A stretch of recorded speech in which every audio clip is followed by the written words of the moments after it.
نحمده ونصلي على رسوله الكريم اما بعد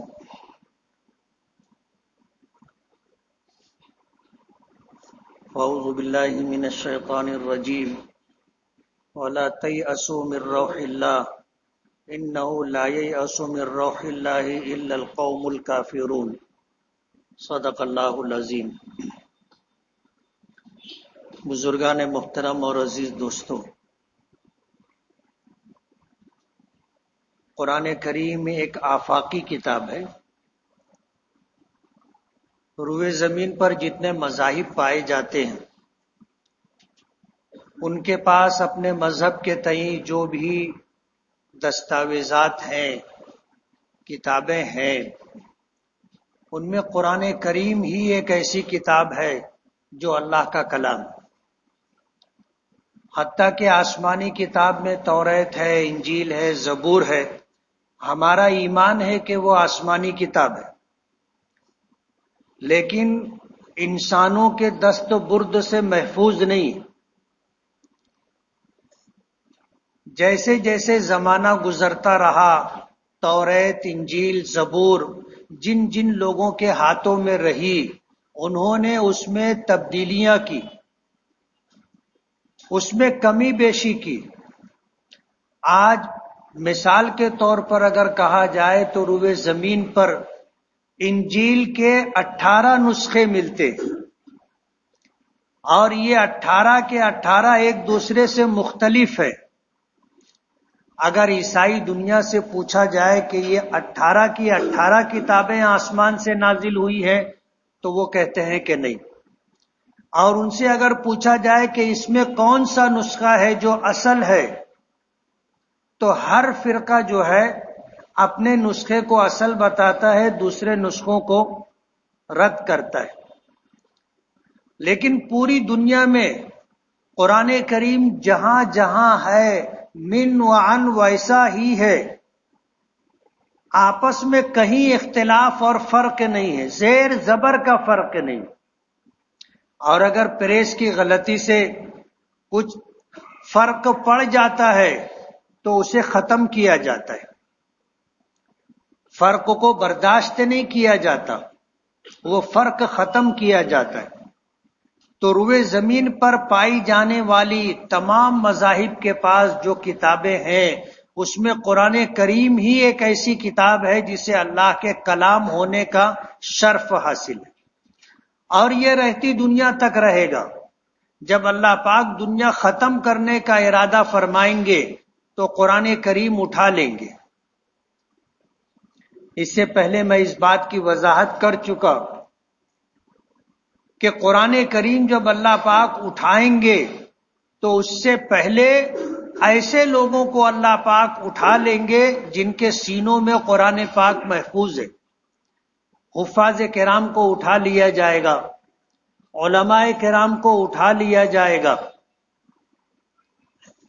اور پھر ایک زمانہ ایسا آئے گا کہ قرآن کریم رات میں لوگ دیکھیں گے کہ صفحات پر اس کے کلمات، آیات لکھی ہوئی ہیں، لیکن جب صبح ہوگی تو وہ سارے ورق سادہ ہو چکے ہوں گے، اور روئے زمین پر کوئی ایک ایسا شخص باقی نہیں ہوگا جو قرآن کریم سنا سکے، پڑھ سکے، بتا سکے۔ اللہ پاک قرآن کریم اٹھا لیں گے، اس کے بعد قیامت قائم ہوگی اور یہ دنیا ختم کر دی جائے گی۔ لیکن جب تک اللہ پاک چاہیں گے قرآن کریم اس دنیا میں رہے تو قرآن کریم اپنی اصلی حیثیت کے ساتھ باقی رہے گا کہ یہ اللہ کا کلام ہے اور لوگوں کے خرد برد، دست برد سے محفوظ ہے۔ اللہ پاک نے اس کی حفاظت کا وعدہ فرمایا کہ انا نحن نزلنا الذکر وانا لہ لحافظون، کہ قرآن کریم کو ہم نے نازل کیا ہے اور ہم ہی اس کی حفاظت کریں گے۔ یہ قرآن کریم صرف مسلمانوں کے لیے نہیں ہے، تمام دنیائی انسانیت کے لیے۔ ہم مسلمان اس لیے کہلاتے ہیں کہ ہم اللہ پر ایمان رکھتے، اللہ کی وحدانیت، اللہ کی ربوبیت، اللہ کی الوہیت کو مانتے ہیں، دل سے یقین کرتے ہیں۔ انبیاء کرام علیہم الصلاۃ والسلام کی تصدیق کرتے ہیں، آسمانی کتابوں کی تصدیق کرتے ہیں، فرشتوں کے وجود کو مانتے ہیں، اچھی بری تقدیر اور آخرت کے دن کو مانتے ہیں۔ ہم مسلمان اس لیے ہیں، جو ان باتوں کو مانے گا مسلمان ہوگا، جو نہیں مانے گا وہ مسلمان نہیں ہوگا۔ لیکن ہمارا دین اسلام اور قرآن کریم صرف مسلمانوں کے لیے نہیں ہے، تمام دنیا میں بسنے والے انسانوں کے لیے۔ جو لوگ مانتے ہیں وہ خوش نصیب ہیں، وہ مسلمان کہلاتے ہیں۔ جو نہیں مانتے ہیں یہ ان کی بدبختی اور بدنصیبی کی بات ہے۔ لیکن قرآن کریم اللہ کا کلام، اللہ کے احکامات ہیں جو تمام دنیا انسانیت کے لیے۔ آج دنیا میں جتنے انسان پائے جاتے ہیں وہ دو طرح کے، یا تو حضور کی امت اجابت ہے یا امت دعوت ہے۔ ایسا نہیں ہے کہ مسلمان ہی صرف نبی کریم صلی اللہ علیہ وسلم کی امت ہے، نہیں۔ آپ دنیا میں تشریف لائے تو آپ کے بعد قیامت تک جتنے انسان آئیں گے وہ سب کے سب آپ کے امتی۔ جو آپ کو مانتا ہے وہ امت اجابت کہلاتا ہے، اور جو نہیں مانتا وہ امت دعوت کہلاتا ہے۔ یعنی جو مان چکے ہیں وہ نہ ماننے والوں تک اسلام کی دعوت، اسلام کا پیغام پہنچائیں۔ ماننے والے امت اجابت کہلاتے ہیں۔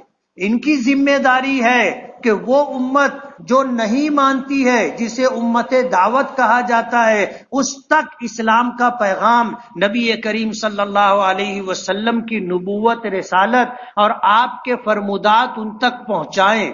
یہ ماننے والوں کی ذمہ داری ہے۔ آج روئے زمین پر جتنے لوگ پائے جاتے ہیں سب حضور کے امتی۔ قرآن کریم پر ہمارا ایمان ہے، ہم قرآن کریم کو مانتے ہیں، اس کی تلاوت کرتے ہیں، اس کے احکامات پر عمل کرتے ہیں۔ لیکن یہ قرآن کریم صرف ہمارے لیے نازل کیا گیا ایسا نہیں ہے، یہ پوری دنیا انسانیت کے لیے۔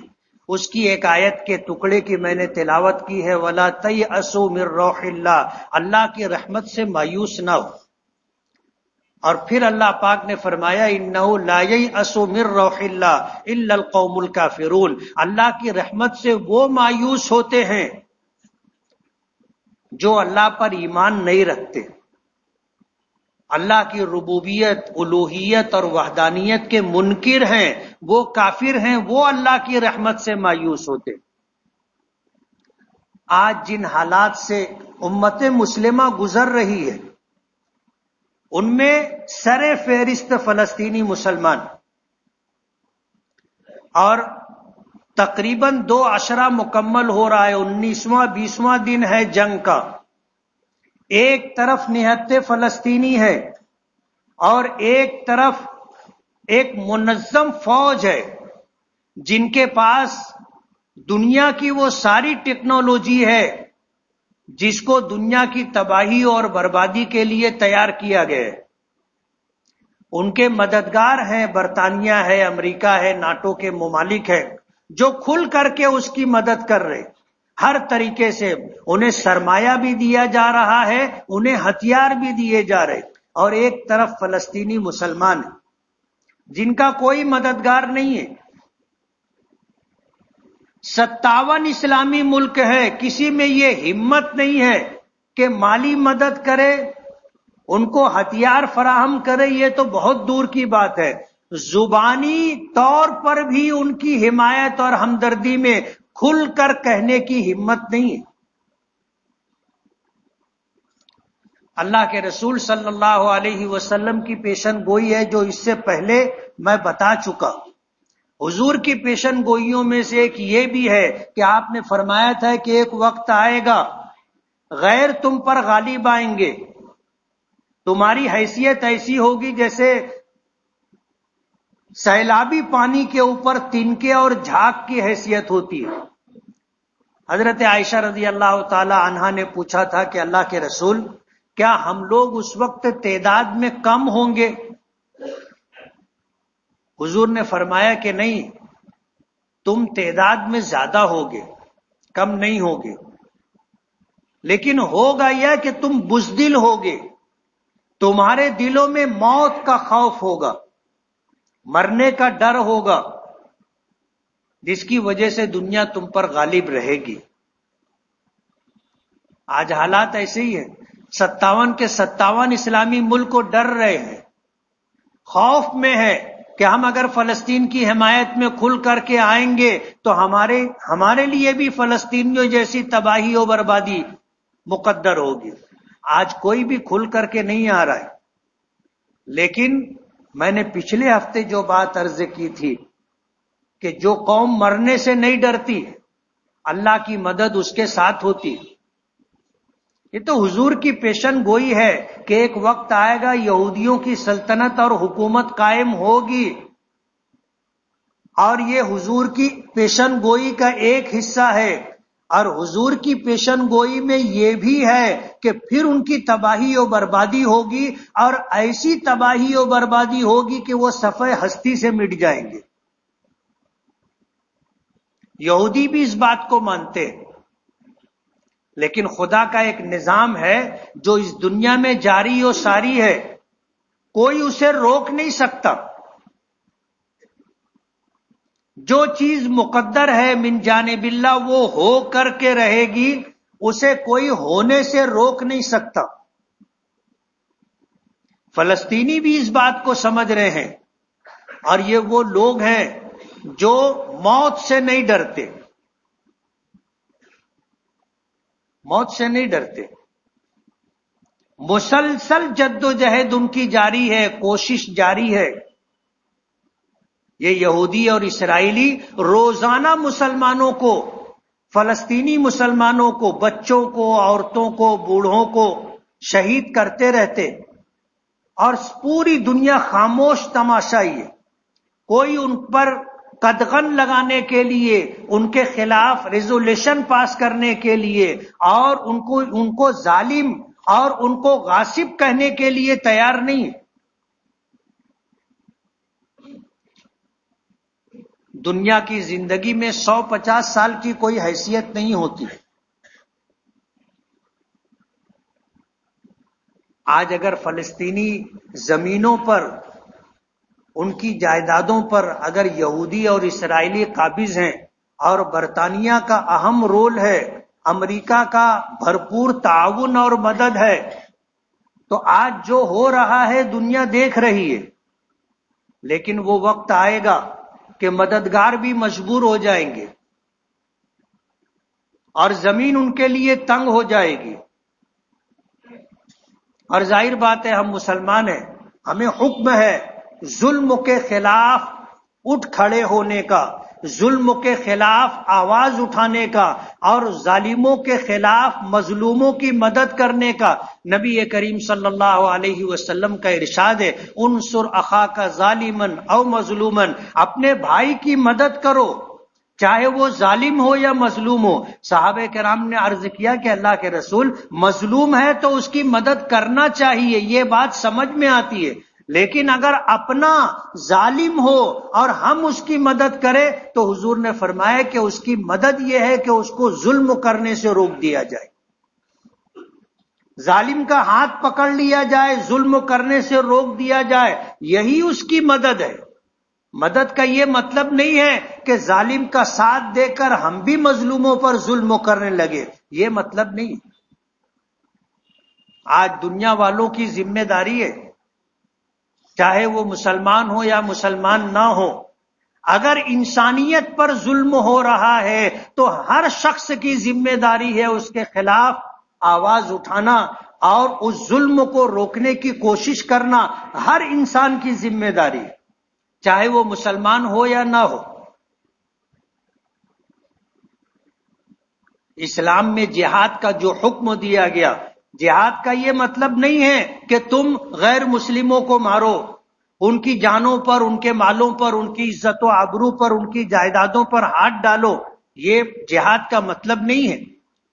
جہاد کا مطلب یہ ہے کہ برائی اور ظلم کو مٹانا ہے، ختم کرنا ہے، یہ جہاد کا مطلب ہے، اور یہ مطلب لوگوں کو سمجھ میں نہیں آتا۔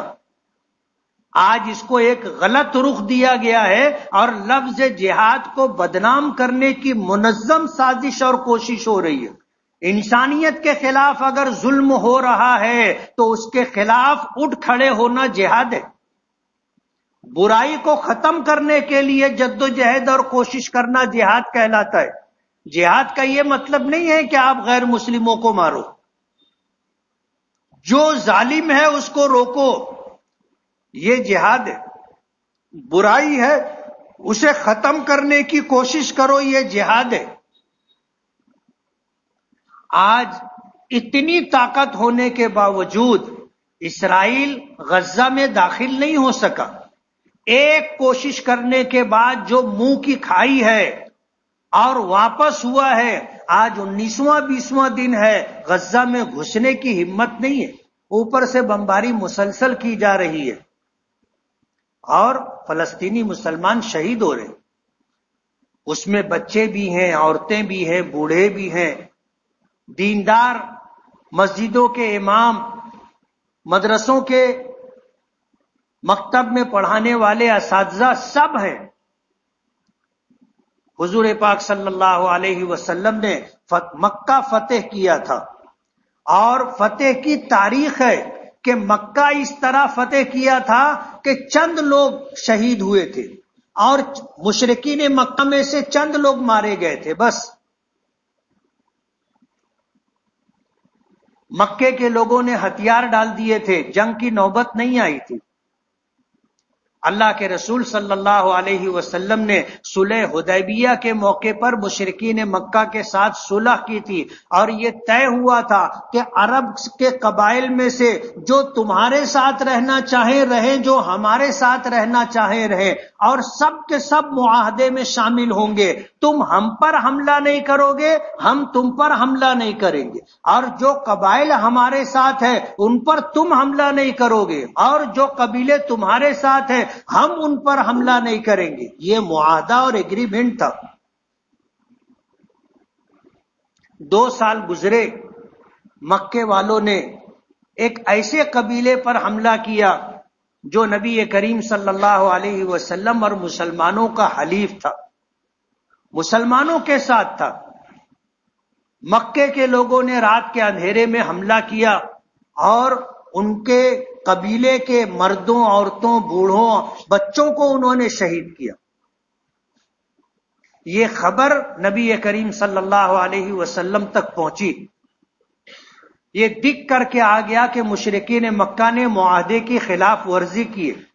اللہ کے رسول صلی اللہ علیہ وسلم نے تیاری کا حکم دے دیا کہ مکے پر چڑھائی کی جائے گی، اور مشرکین مکہ نے جو معاہدے کی خلاف ورزی کی ہے اس کا انہیں سبق دیا جائے گا۔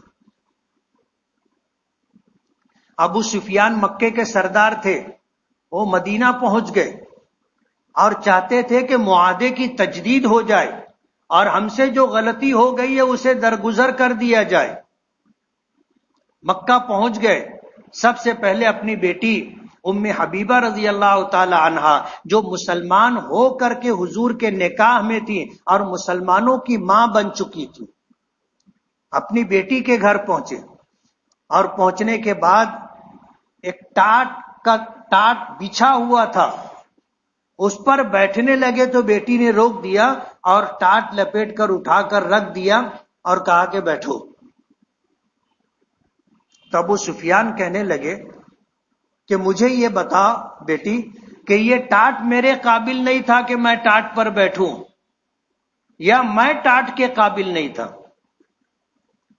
تو ام حبیبہ رضی اللہ تعالی عنہا نے اپنے باپ کو جواب دیا تھا جو مکے کے سردار تھے کہ یہ میرے آقا کا بستر ہے اور تم مشرک ہو، تمہارے جیسا ناپاک آدمی اس پاک بستر کے قابل نہیں ہے، اس لیے میں نے بستر لپیٹ کر کنارے کر دیا۔ ابو سفیان کہنے لگے کہ بیٹی تم مجھ سے جدا ہونے کے بعد بہت بدل گئی۔ پھر اپنے آنے کا مقصد ذکر کیا کہ حضور سے سفارش کر دو کہ ہم سے غلطی ہو گئی ہے، اس سے درگزر کر کے معاہدے کی تجدید کر دی جائے۔ ام حبیبہ رضی اللہ تعالی عنہا نے جواب دیا کہ یہ مردوں کے کام ہے، اور ہم مردوں کے کام میں دخل انداز نہیں ہوتی. وہاں سے وہ حضرت فاطمہ رضی اللہ تعالی عنہا کے پاس آئے اور حضرت فاطمہ سے گزارش کی کہ آپ اپنے والد گرامی سے ہماری سفارش کر کے معاہدے کی تجدید کروا دے. انہوں نے بھی جواب دیا کہ یہ مردوں کے کام ہے، ہم عورتیں مردوں کے کام میں دخل نہیں دیتی ہیں. تو وہ حضرت حسن اور حسین سے کہنے لگے، جو بچے تھے، تو حضرت فاطمہ نے منع کر دیا کہ یہ بچے ہیں، ان کو ان جیسے کاموں میں مت ڈالو. ابو سفیان نے اور بھی کوشش کی، لیکن اللہ کے رسول صلی اللہ علیہ وسلم نے فیصلہ کر لیا تھا کہ اب ہمیں مکے والوں کو سبق سکھانا ہے.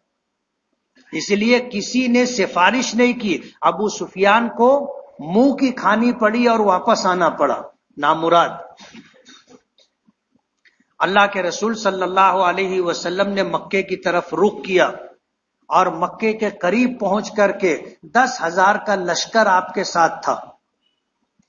آپ نے حکم دیا کہ ہر آدمی اپنا کھانا خود بنائے گا اور اپنا چولہا الگ سے جلائے گا. ایک چولہے پر 2 لوگوں کا کھانا نہیں بنے گا. یہ آپ کی جنگی حکمت عملی تھی.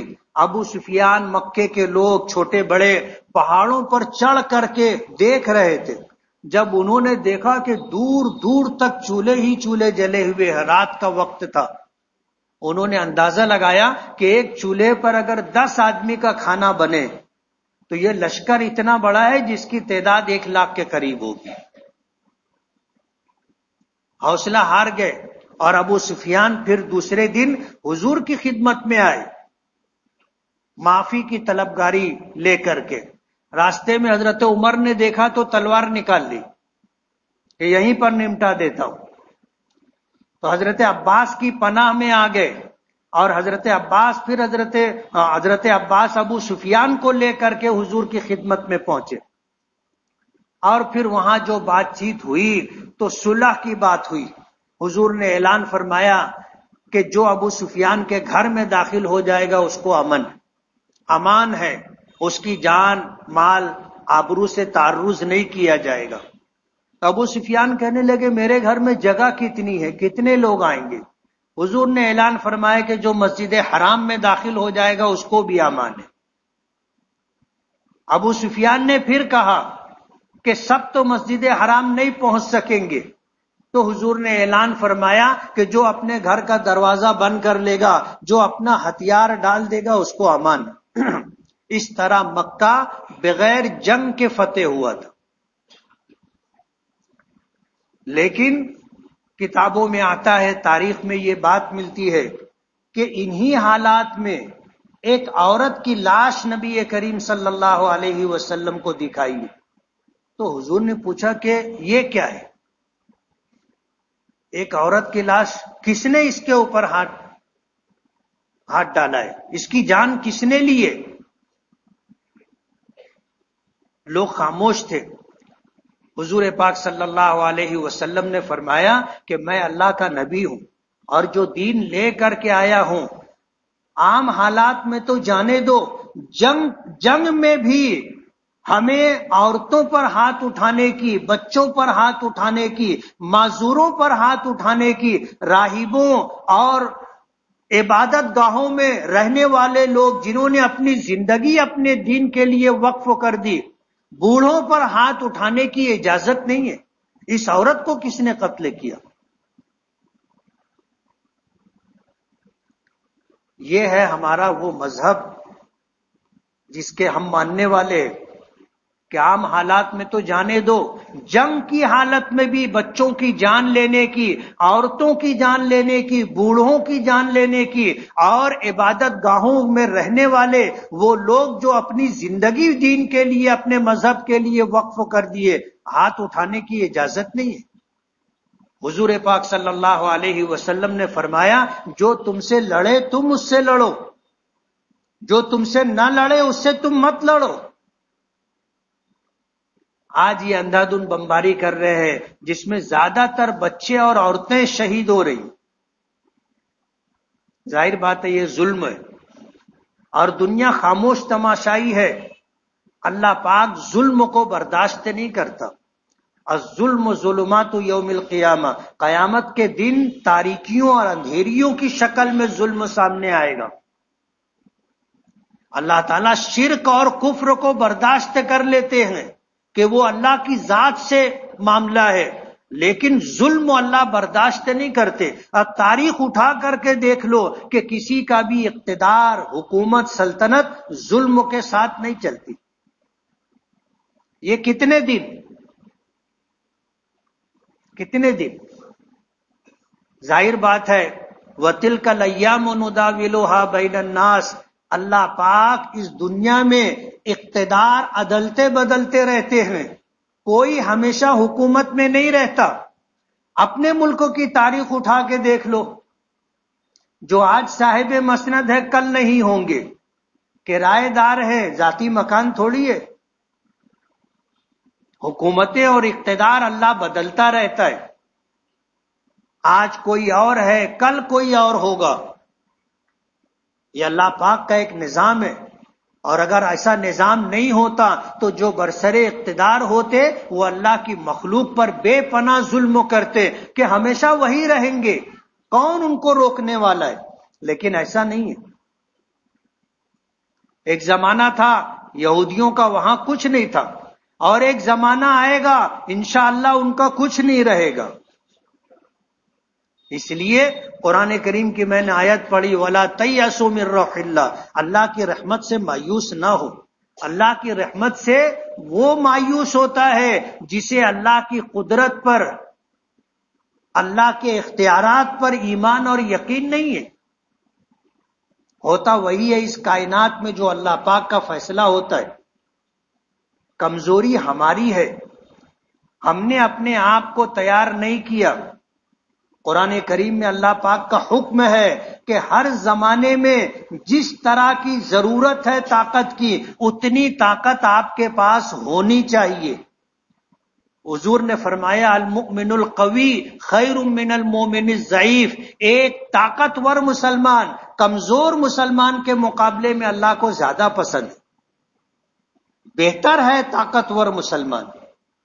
57 اسلامی ملک ہے، ایک ملک میں بھی وہ ٹیکنالوجی نہیں ہے کہ وہ اپنا ہتھیار بنائے۔ وہ ہتھیار امریکہ سے خریدتے، وہ ہتھیار فرانس سے خریدتے، وہ ہتھیار برطانیہ سے خریدتے۔ ظاہر بات ہے تم کو وہ وہی ہتھیار دیں گے کہ تم ان کے زیر دست رہو، ان کے کان کے نیچے رہو، ان سے ڈر کر کے رہو۔ تمہیں ایسا ہتھیار نہیں دیں گے کہ تم ان سے مقابلہ کر سکو۔ آج 57 اسلامی ممالک ہیں، کسی کو ہتھیار بنانے کا ڈھنگ نہیں، یہ دوسرے ملکوں سے ہتھیار خریدتے اور بین الاقوامی طور پر مسلمانوں کو اسی طرح بے دست پا بنائے رکھنے کی سازش ہے، پروگرام ہے۔ اور سارے 57 کے 57 اسلامی ملک مالی اعتبار سے کمزور ہیں ایسا نہیں، مال بہت ہے، لیکن مال جہاں خرچ کرنا چاہیے وہاں نہیں خرچ کر رہے۔ تو ظاہر بات ہے کہ جب اللہ کے حکم کی خلاف ورزی ہوگی تو سزا تو ملنا ہی ملنا ہے۔ اس لیے ضرورت اس بات کی ہے کہ قرآن کریم ایک آفاقی کتاب ہے، اس میں جو احکامات موجود ہیں ان کی تعمیل اور اس کی تکمیل ہونی چاہیے، تب جا کر کے تمہیں وہ طاقت ملے گی جس سے تم دنیا پر حاوی اور غالب ہو سکو گے، ورنہ اسی طرح مجبوروں کی طرح زندگی گزارنی پڑے گی کہ ظالم ظلم کر رہے ہیں، آپ سمجھ رہے ہو کہ یہ غلط ہے، ظلم ہے، لیکن اس ظلم کو روکنے کی تمہارے اندر طاقت نہیں ہے۔ ہمارے حالات تو کچھ اور ہیں، اور ہمیں کیا کرنا ہے؟ پچھلے ہفتے میں نے بتایا کہ ہمیں اسرائیلی مصنوعات اور ان کے جتنے مددگار ممالک ہیں ان کے مصنوعات کی ہمیشہ کے لیے بائیکاٹ کرنا ہے، اور ہمیشہ مظلوم فلسطینیوں کے لیے اور پوری دنیا میں جہاں کہیں لوگ مظلوم ہیں ان کے حق میں دعا کرتے رہنا چاہیے۔ یہ ہماری ذمہ داری ہے۔ ہم اس آج کے ان حالات میں اس سے زیادہ کچھ نہیں کر سکتے، جبکہ ہماری ذمہ داری اس سے زیادہ کرنے کی ہے، لیکن ہمارے حالات اجازت نہیں دیتے، تو کم سے کم ہم جو کر سکتے ہیں وہ کریں۔ اور یہ بھی کم نہیں ہے، اگر آپ نے ان کو معاشی طور پر کمزور کر دیا تو آپ سمجھ لو کہ آپ نے بہت بڑا کام کیا۔ اللہ تعالی ہمیں عمل کی توفیق عطا فرمائے۔ وآخر دعوانا ان الحمد للہ رب العالمین۔